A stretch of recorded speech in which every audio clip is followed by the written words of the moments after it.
Powered by Rev Media in partnership with TSN, it is season 6 of the Ray and Dregs Hockey Podcast, and it is presented by our title sponsor, Tim Hortons.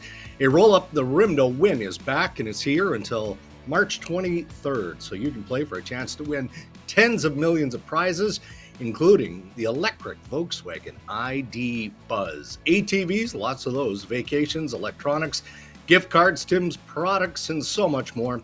Tim's Reward members earn one digital roll with each eligible purchase of select drinks, breakfast, or meal items. So plenty going on as we continue to roll up the rim. Ray, you're in BC. Yep. You can't see the ocean or the pool here, but I'm in West Palm Beach for the NHL General Managers meeting. So here I am. Normally we visit with you on our YouTube channel, and you've got the fancy hotel suites. Yeah, I'm just looking. I'm looking behind you there.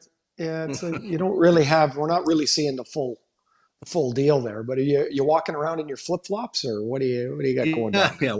Well, full disclosure. I can't move the shot right now because Holly Dreger is with me. And so we arrived. Yes. It was supposed to be some fun in the sun, little work vacation type of thing. Frolicking, as they say. Yeah. Frolicking. Yeah. Well, hopefully, but no, because the poor woman who never gets sick, Sunday night we roll into West Palm Beach and she gets hit with the flu. Yeah. And has maybe been outside an hour and a half in the last 2 days. And I don't know if you can hear it, but now I've got something brewing here. Ryan Rashog is going to join us for Ask Ray and Dregs Anything. Just be prepared. Either you're hosting and doing this solo episode on Thursday. I'm trying to rally. I'm taking all the immunity drinks and all this stuff. But you sure? I feel something's coming, Ray. I feel it. How about when you get a chance for the one vacation in forever? And one of the two of you always, like, this happens to Cammie and I, like, I can't tell you how many times we're like, oh yeah, this would be great, we'll get a couple of days away, and one of us is like sick or so exhausted you can't even, hey, what'd you see of the city? Nothing. It's like, oh, fantastic. Yeah, that's a great place to lay in bed. It sucks, man. We'll get to the GM meetings as part of our Tim Hortons headlines coming up in just a moment here, Ray. But, of the games that were played last night, I mean, all important games this time of year. And we'll explore why, aside from the playoff races here coming up in a minute. But the one that jumps off the page, and maybe it's just the volume in the market, is, of course, the Toronto Maple Leafs thumping the Calgary Flames and how it came to be. So going into that game, and I'm not excusing myself from the masses of media at TSN who cover the Toronto Maple Leafs minute by minute, not day by day, literally minute by minute. Because there has been that sense that maybe there's something bugging Matthews, right? Coming out of the Four Nations, is it the lingering issues that he's had since training camp? He just didn't seem to have the same pop. So that was kind of the word out there going into the beginning of the week. And then Auston Matthews, has the game that he had last night against the Flames with 2 goals and an assist, and everybody's like, oh no, I guess he's fine. Everything's good. Toronto is back on track. I mean, isn't that just how we consume the product as hockey media? But not just in Toronto, but everywhere, right? Like, I was on overdrive yesterday and with those 3 knuckleheads, and at some point we ended up discussing somebody at the Leaf game on Saturday tying their shoe with their foot up on the urinal. And we got into a discussion whether that was okay or not. So anyway, around that, we did get to the Leafs somewhat. And they asked, what I see. And I'm like, well, there's so much talk of, they brought in Lawton and, their defense is better and they're trying to play this new style. Well, it's not new anymore, but a more playoff ready style. And I said, the one thing that stands to me is that Matthews has been good, fine, but not great. And so if the top end guys, it's become a pretty regular statement. If your top end guys aren't at the very best of their game, it really doesn't matter about the other edges of the roster, because what makes your team good is these players.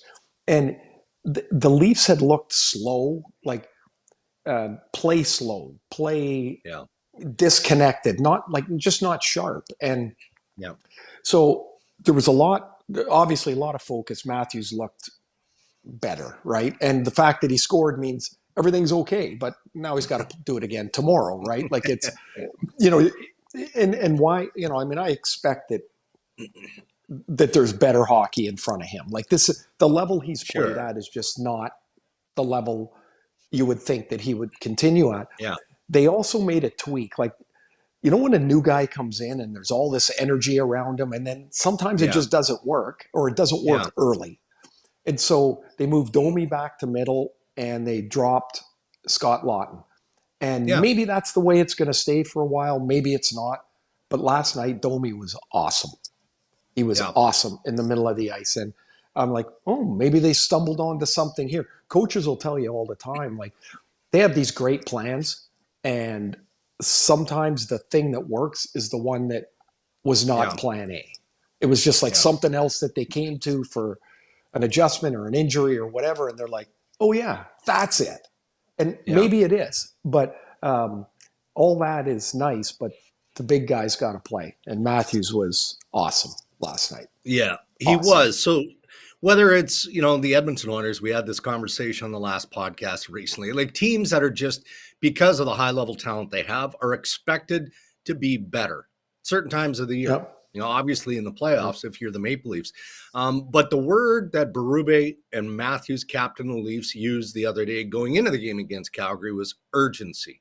We need to play with more urgency. And I guess what number one, I want to know what that means to you when you hear that. But then it instantly made me think of the game that Toronto played against Florida last week. And Florida's got all kinds of issues, right? Injury, Ekblad suspended, all of that stuff. But then you have a guy like Sam Bennett, who has 2 enormous power play goals. And that's what comes to my mind is, okay, Sam Bennett plays the same way basically every single game. And maybe he doesn't. I don't watch 82 regular season Florida Panthers games. But is that what it means in some degree? Whether it's Auston Matthews or Max Domi or whoever it is, somebody has to find that way every single night. Every single night, somebody. Yeah, it's not going to be the same guy for sure. Like, Bennett does not play like that all the time. He gets 18 to 20 goals, or you're right. Like, but when the game matters, he's got a way of making his presence bigger in those games than he does like on a Tuesday in the middle of November. Like that. So I guess like when I hear urgency, though, I'm like, would you not, if you're the Leafs, like the players, or I guess is what it really comes down to, is you look at the standings.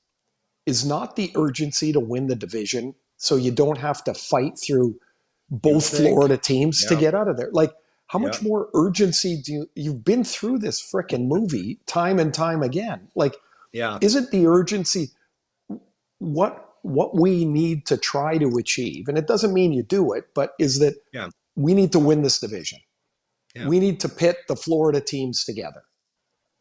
And then one of them is gone. Then we only got to worry about one of them if we get through the first round. There's no question in both conferences, if you win your division this year, you're going to get a much easier wild card race. Like look at in the Central, right? Winnipeg's run away and hide.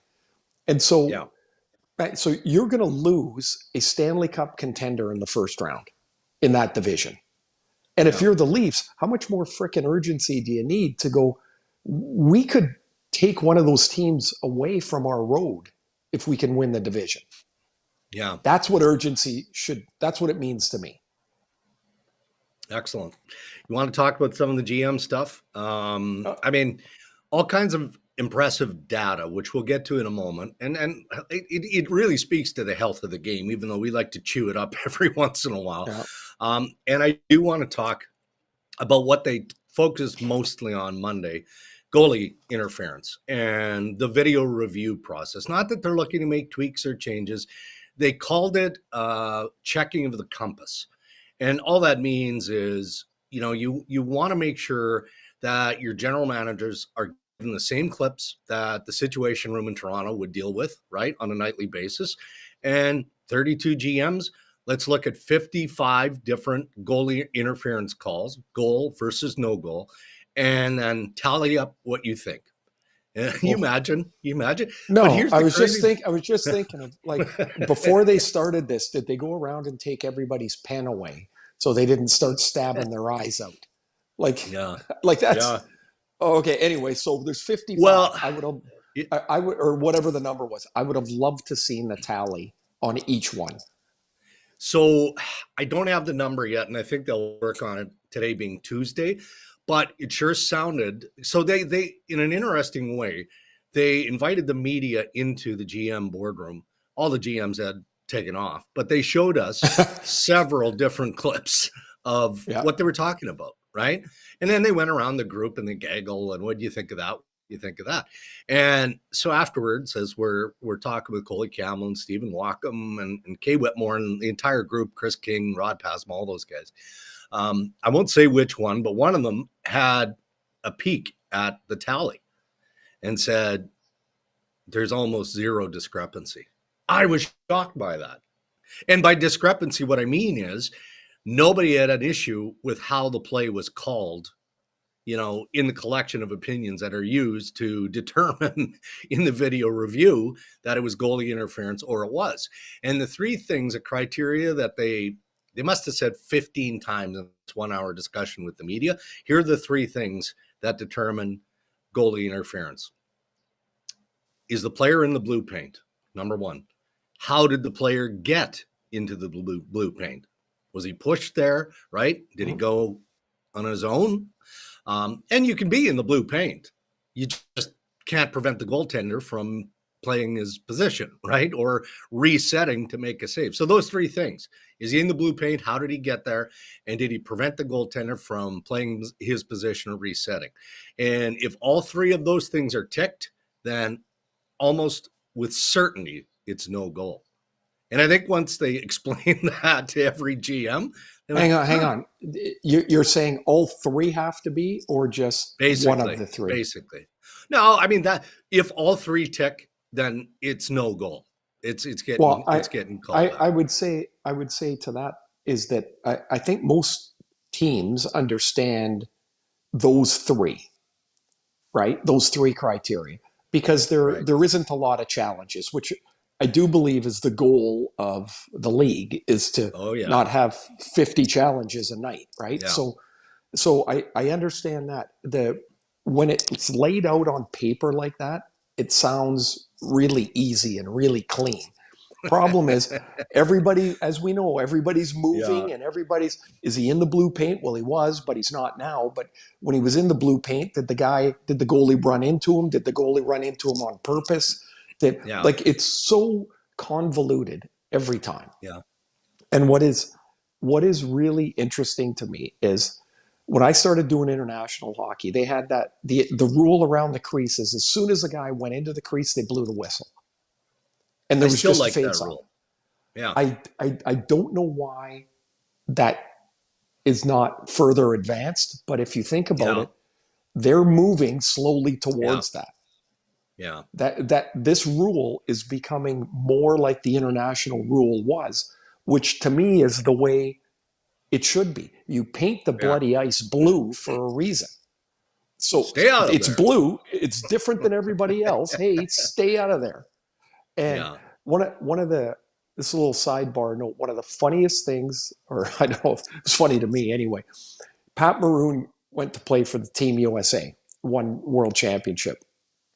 3 times in the game, he got called for being in the crease. 3 times.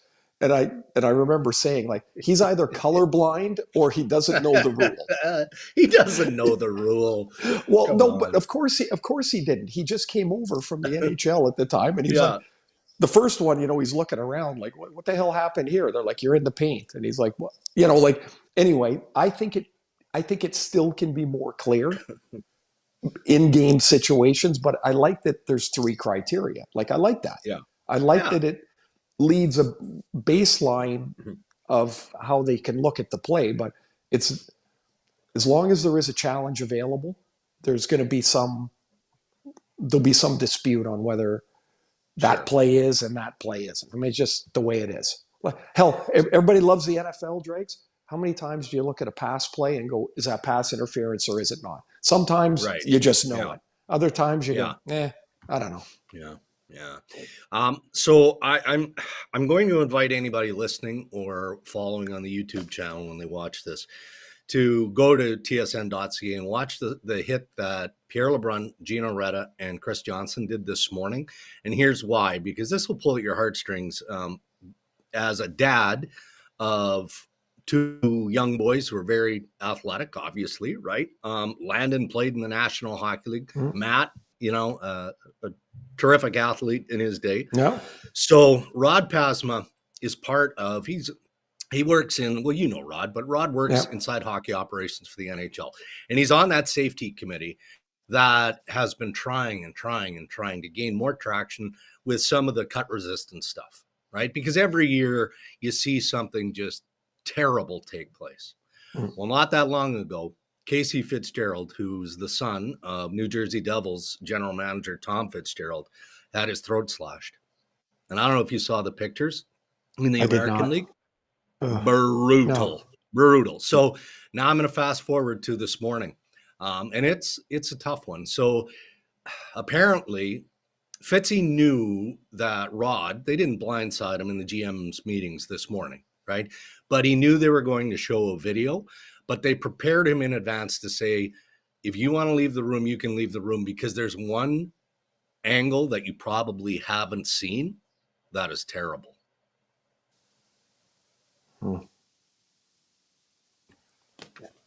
Yeah. Brutal. I understand, Dregs,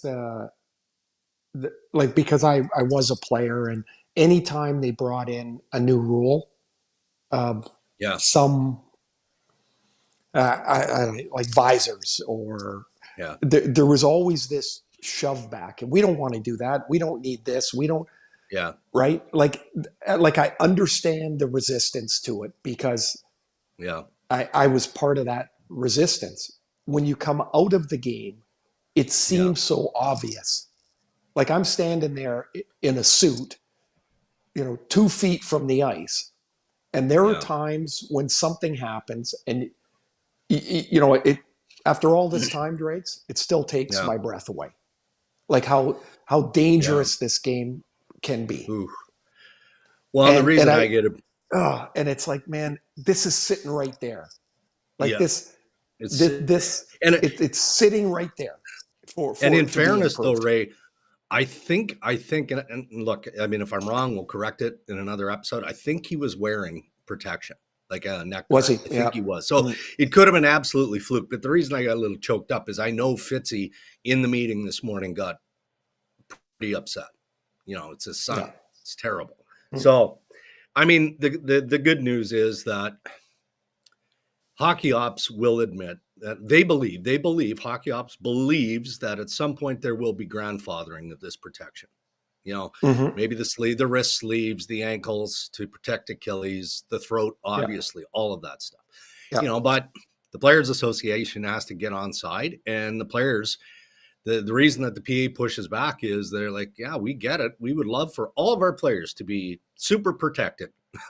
It's their decision. We can't force them to put something on, but maybe that's what but anyway, I didn't mean to derail our conversation, but in fairness to Gino and Pierre and Chris, as we're having the conversation, they sent a group note saying, we just recorded this hit for the website, and apparently Tom Fitzgerald was pretty emotional, pretty choked up in going through this conversation. So I just knew that, given your history, especially with Landon, that you would and I mean I've known Fitzy for since our days with the Islanders, right? And at the end of the day, like, you forget that the people you watch, like on the ice, like there are people that's their family. Like it's and you just have to you can put yourself in that boat sometimes. I will say this, with the number of injuries that Landon had playing through his pro career, when he retired, I was really sad. I was sad. I miss watching him play. I miss watching him do what he loved. But I'm thinking about it now, and I was like, part of me was happy. I'm like, sure. God, it's a freaking brutal, hard, physical game, and it's oof, yeah. So I wish the best for Casey, of course, but I hope they can find a way to just continue to make the game as safe as it can be, because it's never going to be perfectly right. Like that just can't be. No. Okay, I'm going to throw some data at you, and again, you stay on top of these things, so none of this is going to surprise you. The numbers that were presented yesterday, again, by mostly the public relations people, Gary Mahara, et cetera, but I think it's telling and it's important because it does speak to the state of the game in the National Hockey League, and it's pretty solid. So here's a number: 78% of scoring is done at even strength. Yeah. I mean, well, I guess decent. I'm saying I don't.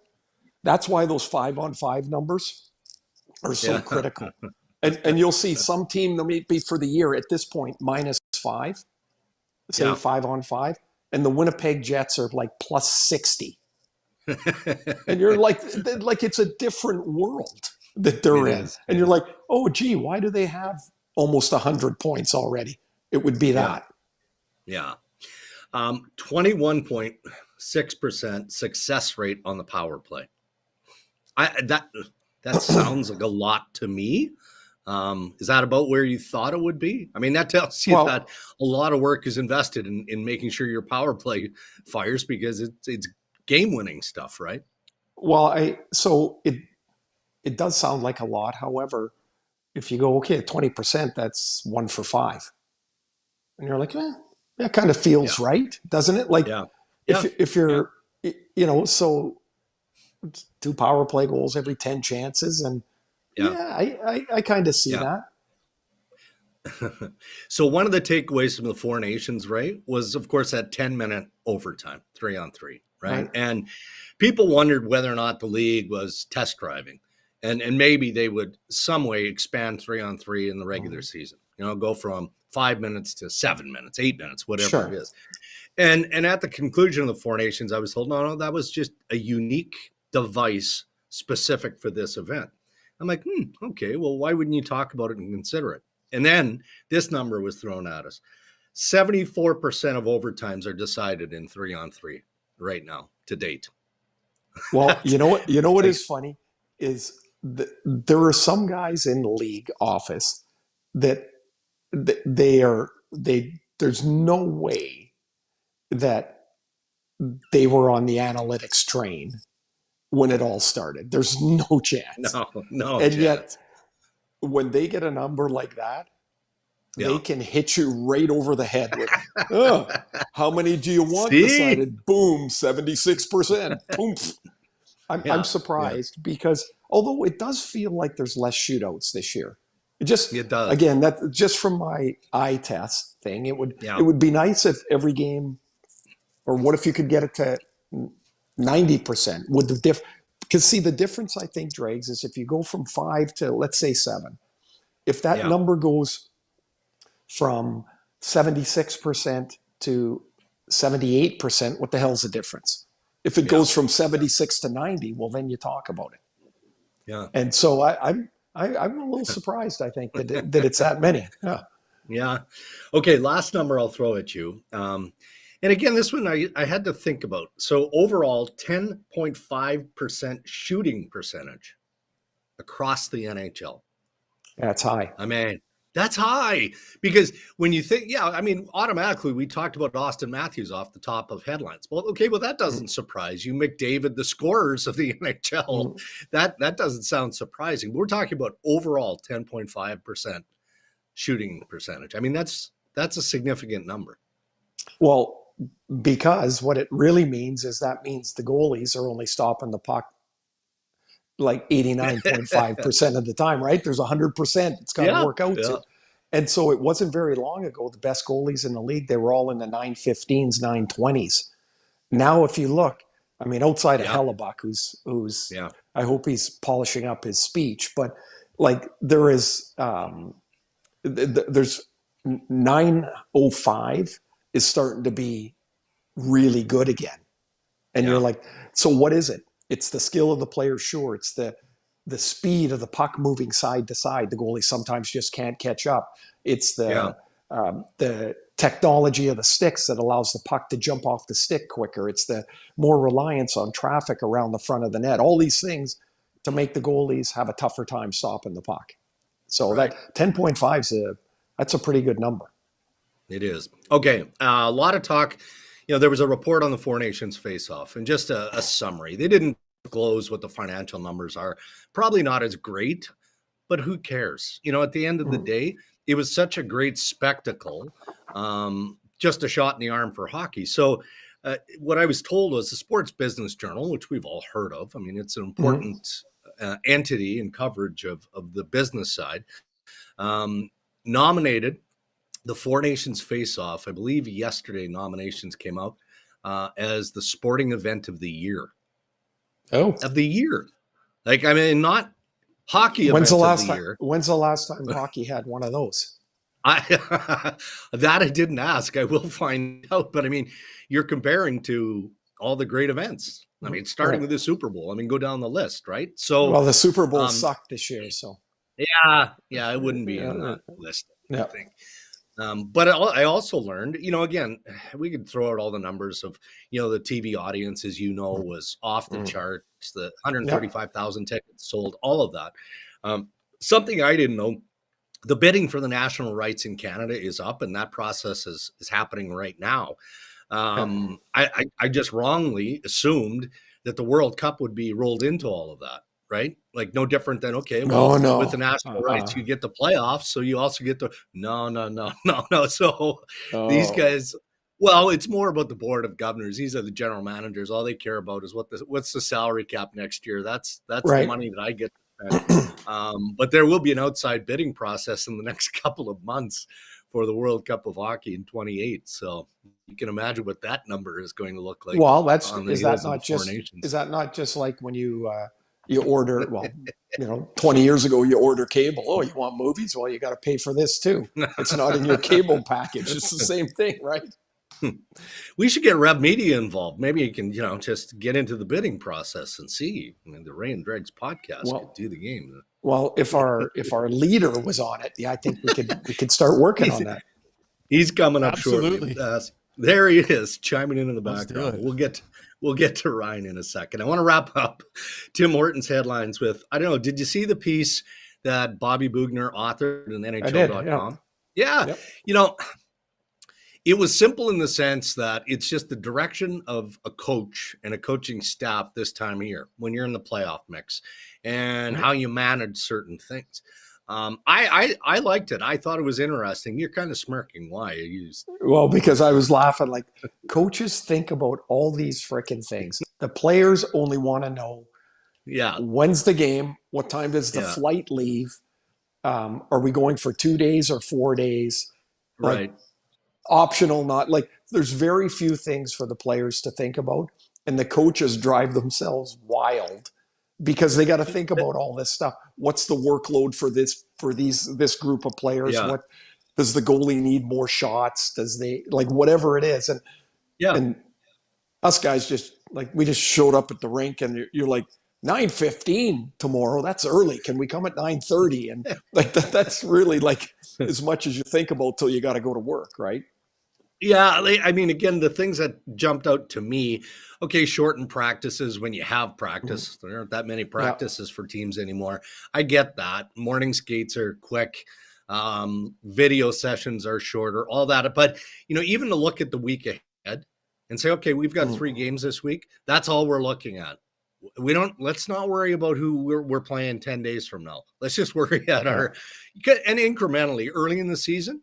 Tell me if I'm wrong, but coaches are probably looking incrementally at 5-7 game blocks, right? Things with the goalies, they look at it they look at month by month about the workload, and then but you get to March and that goalie plan goes out the window because they're like, oh, we need these games, and this guy's going to play instead of 2 out of 5. He's or 2 out of 4, maybe, because they might have been in a odd part of the schedule. Now he's got to play 3 out of 4.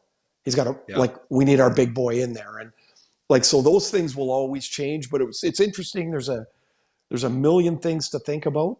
And now everything becomes just like hyper focused on just how many points can we get, what can we put in the bank, and then you move on to the next one. Yeah. Well, check it out. Bob Boughner on NHL.com. All right, Ray, those are your headlines. Thank you to our good pals at Tim Hortons. We're going to bring in Ryan Rishaug for Ask Ray and Dregs Anything. And I think he's got a laundry list of questions. So we're going to give him, what do you think is a fair number? 10 minutes? Oh, it depends how good the questions are. We'll see. Like same thing here. You're making an evaluation on the go.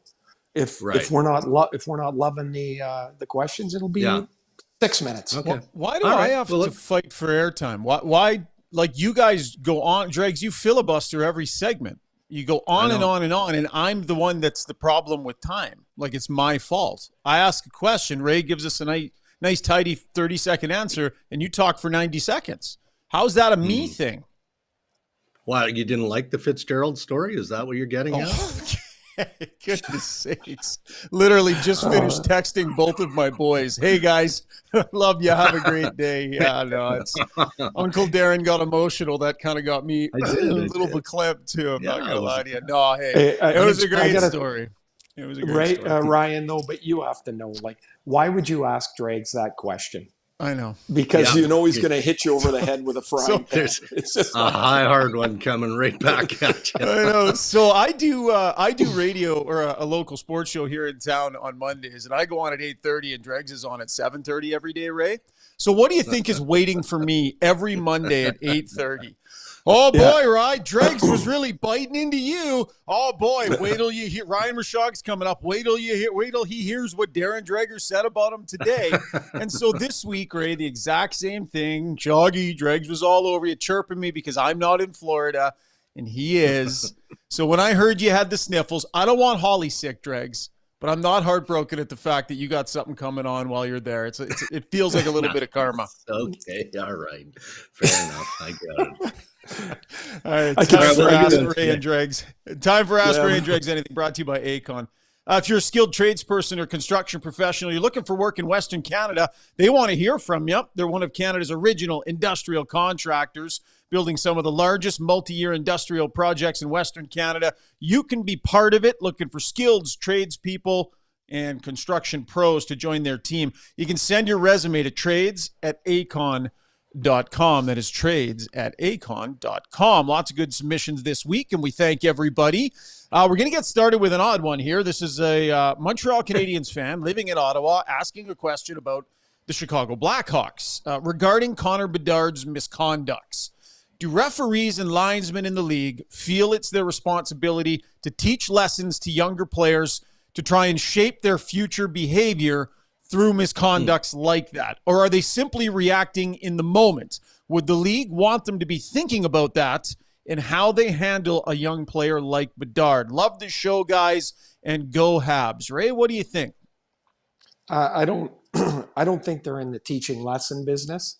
I have no idea. Nobody seems to know what he said.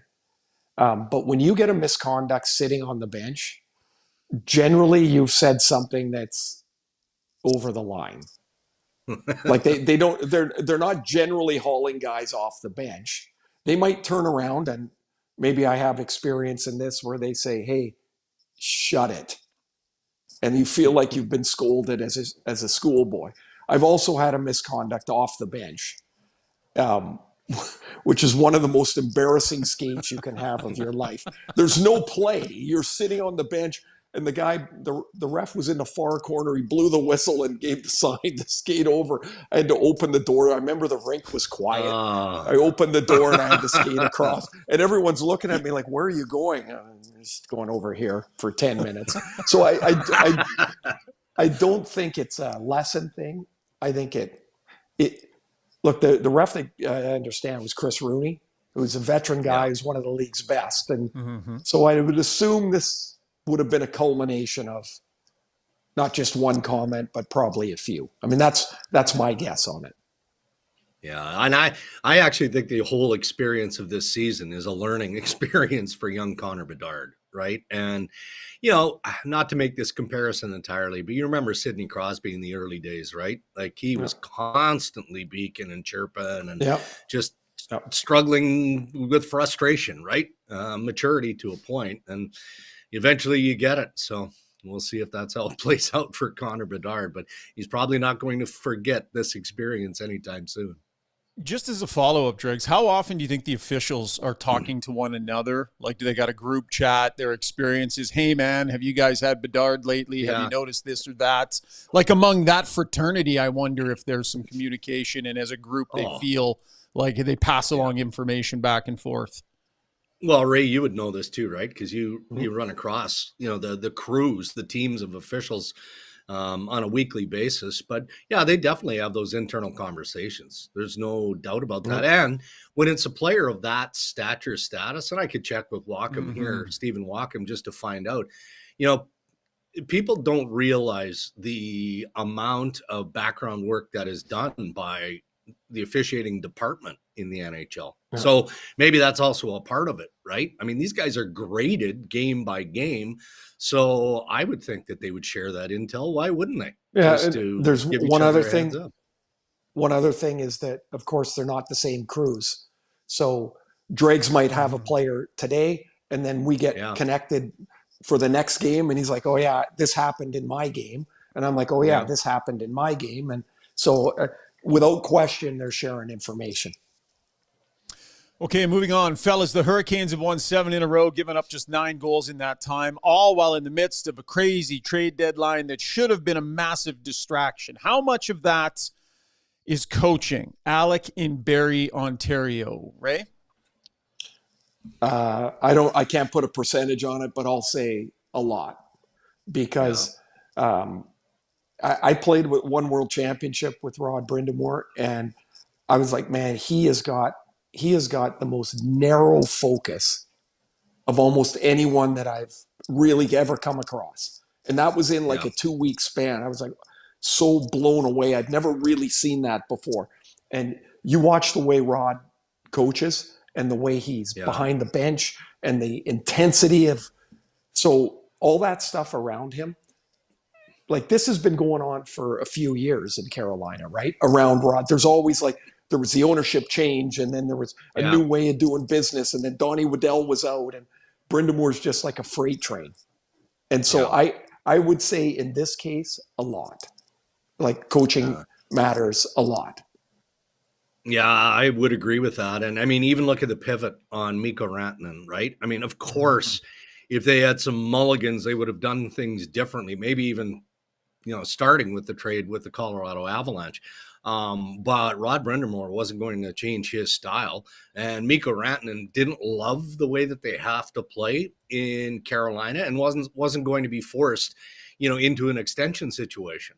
He had that level of leverage, but when it's Brindamore, it's non-negotiable. Like he might be the only coach in the league, maybe, that manages basically everything, including hotels.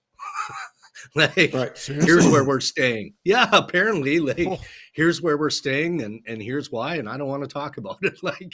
I'm going to say one thing. I'm going to say, oh, sorry, Dregs. I thought you were. Just one thing I want to say about this. So 9 goals against in 7 games. We're the 7 wins, in a row. Like this is so Carolina, right? Like they make people uncomfortable. The issue that they started with, that they thought they could solve with Rantanen, that they haven't solved now, it's gonna run them into a narrow corner again. Is that they don't score many easy goals, and so if they can, their margin of error becomes pretty tight because they don't score easily as the games get more important. It's bit them a couple of times, and man, I love watching them play because it's fast and it's like, and they're good. Do they have the next little step on the ladder? Like, can they do it? Yeah. Because it's not an easy team to play. That's for sure. Okay, two more. One serious one, then a fun one at the end here. Dregs, maybe you can ask around a little bit about this one for Dallas and St. Albert's.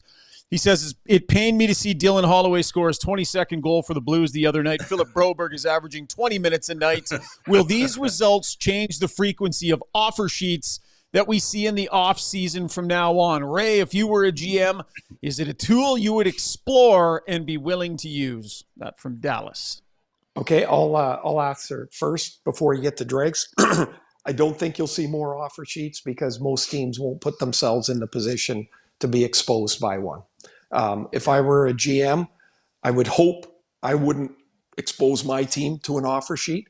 But if somebody did, and I thought that player could help my team, absolutely. I'm like, it's a tool to try and improve my team. And if you're the GM of the other team, Ryan, and you're pissed off at me, well, that's the way it goes. We're not going for dinner anyway. I mean, I'm trying to save my job. I'm trying to win. And I'm sure, I know when Doug Armstrong saw the opportunity to offer sheet those two players, he was like, I get a chance to get a couple of early 20-year-old players like that can play. And I'm going to do it. And so, but I don't think there'll be a whole bunch of them because I don't think the opportunity will be there. Yeah, I agree with that. But look, I mean, every team in the league has a list of offer sheet targets, right? I mean, obviously every team in the league pays close attention what everybody else is doing. And where are you vulnerable? What areas are you vulnerable in? But there was a huge lesson learned at the expense of the Edmonton Oilers. No doubt about that. But I did have one general manager, a Canadian GM, tell me just prior to the trade deadline that is their focus going into the offseason, is to explore every offer sheet possibility. And part of that was through frustration because this general manager got no traction in trying to acquire a piece in, via trade. So he's like, all right, well, we're going to have to try and find another way. And just to tie a bow on this quickly, like, not a coincidence that the Dallas Stars, obviously get Rantanen, extend Rantanen, and then an hour later, boop, there's Wyatt Johnson on a mega extension, because Wyatt Johnson was right in the crosshairs and then you look at Dallas, right? And all the pieces that they've got coming up as unrestricted free agents, Matt Duchene, Granlund. I mean, go down the list. I mean, there's a lot of work that Jim Nill has to get done. So I don't think I agree with Ray. I don't think we'll see more, but it's definitely an area that most managers pay close attention. I'll leave it with this. Take a look at the free agent list this summer, and it's not robust. It's not. So it's not. So the offer sheet potential becomes more intriguing. I just don't think there'll be a lot of opportunities for them, for the game changers. All right, last one. This comes to us from Kyle Shanks. Kyle says, this comes to us on Shanks 1919 is his handle. Comes to us on X. Ray, what was cooler, seeing your first ever hockey card or playing yourself on a video game? And for anybody that hasn't seen, I'll just kind of hold that up. I don't know if you can. Look at that stash. That's vintage. Look at that. It's a great Holy sweater. Snap, hey? I will say, jersey. without question, that stash, by the way, was fabulous. It was a great style. Don't forget, I'm wearing gigantic shoulder pads. So Horn-like. The hockey card for sure. When somebody handed you a card to sign for the first time, it was like, you can't even believe you're on the card. I wish I had a bit of more of an action shot as opposed to standing there looking like I'm a stunned. You know what I'm noticing though, buddy? If you take a close look there, can you see that? There looks like there's some blood on the numbers. What? That's probably paint off the boards. Yeah, they used to paint the red line. Oh, okay. But you know what that is? Yeah, but what that is something that you as a 6'3" piece of Charmin wouldn't know, is that there's grind in the game. Grind, Ryan. And I was just always the softest, tough guy of all time. I remember asking Easy Ken now. Hitchcock about Ryan Rishaug, and he goes, "Yeah, don't bother." Never mind what he said to you. Did you hear what he said to me that day on the press conference? Right in front of everybody, press conference. I think it was one of the ones going live down the line to TSN. I introduced myself as Ryan Rishaug from TSN. He goes, "I know who you are. You are a terrible player." Like, just said it to me right in front of everybody. It ended up on Sports Center. That's awesome. Thanks, Ken. You were in 94, NHL 94. I looked up your rating. Do you recall your player rating in NHL 94? I assume it was not fabulous because you're bringing it up. Yeah, that's not. I'll give you 2 reference points. Pierre Turgeon was 82. Steve Thomas was 72. Approximately where would you guess you came in there? I should have been right with Stumpy. Okay. Sub 70? Is that what we're saying? I'm guessing with this giggle, it's not 72. What are you talking about? Well, they got you dialed in. Look, you came in just ahead of Patrick Flatley and Dave Volek.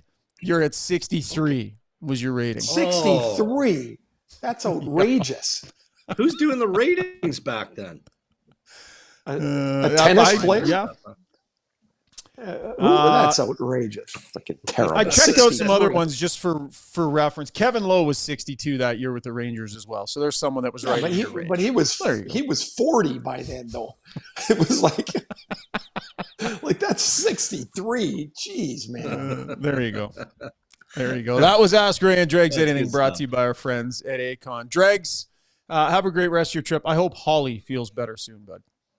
Yeah, she's coughing in the background, so I don't like her chances. So we'll see how it goes. Thanks, buddy. All right, there he is. Ryan Rishaug.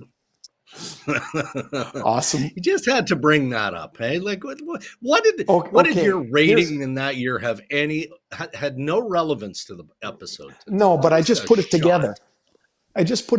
So that game came out in 94. In 92, 93, I broke my leg. I had 14 goals. I played half the season. So those Raiders, they can go to hell. 30 years ago, they could beat it. Beat it, chum. Exactly. All of them. All right, buddy. What do you got this week? You're home now, but where are you off to? Winnipeg's here today. This is going to be it'll be a tough one for Vancouver. This is the best team, or one of the 2 best teams in the league, Winnipeg. Yeah. And the Canucks are playing their 5th game in 7 days. So this one might be an uphill climb. You should turn up your phone there, and maybe we could hear those texts come in a little louder. And then I'm off. I'm off to actually, I got Vancouver in St. Louis on Thursday for ESPN, and then I'm gone for 13 days. So I got a long one, little family vacay in the middle of it, but 13-day trip coming up. Excellent. Well, enjoy it. Well, I hope everybody feels better, and dig around the GMs, Dregs. You always get one little nugget. It's good. Oh, there'll be something today for sure. I like it. Absolutely. All right, buddy. Thanks for everything. Thanks, everybody. Have a good week. Yes, and thank you to our sponsors who continue to make the Ray and Dregs Hockey Podcast possible. Our title sponsor, Tim Hortons, and thank you to our good pals at Acon. Until next time, stay safe, everybody.